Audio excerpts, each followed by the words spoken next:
আমি ব্যক্তিগতভাবে আমার কথা বলতে পারি যে আমার বাসায় পরিবারে আমার বাচ্চাদের যখন কোনো অসুখ বিসুখ হয়েছে, কখনো কোনো সমস্যা দেখা দিয়েছে, তৎক্ষণাৎ আমি সূরা ফাতিহা পাঠ করে তাদেরকে ফু দিয়েছি, তাদের শরীরে মুছেছি এবং সঙ্গে সঙ্গে আল্লাহ রাব্বুল আলামিন বিস্ময়করভাবে আমাকে উপকারিতা দিয়েছেন। আর এরকম ঘটনা আমার জীবনে 2-4 বার নয়, বরং অগণিতবার ঘটেছে।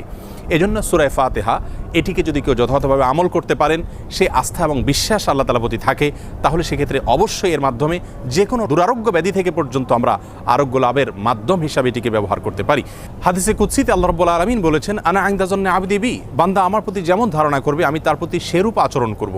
অতএব পরিপূর্ণ আস্থার সাথে, বিশ্বাসের সাথে যদি কেউ যে কোনো অসুখ বিসুখ থেকে, যে কোনো ব্যাধি থেকে মুক্তি লাভের জন্য সূরা ফাতিহাকে পাঠ করেন, সেটি পাঠ করে কোনো পানিতে, তেল ইত্যাদিতে ফু দিয়ে সেটি যদি ব্যবহার করেন, প্রয়োগ করেন, অথবা শরীরের কোনো জায়গায় অসুখ দেখা দিলে এটি পাঠ করে যদি ফু দেন সেই জায়গায় বা মোছেন, ইনশাআল্লাহ বিইذনিল্লাহ আল্লাহ তাআলা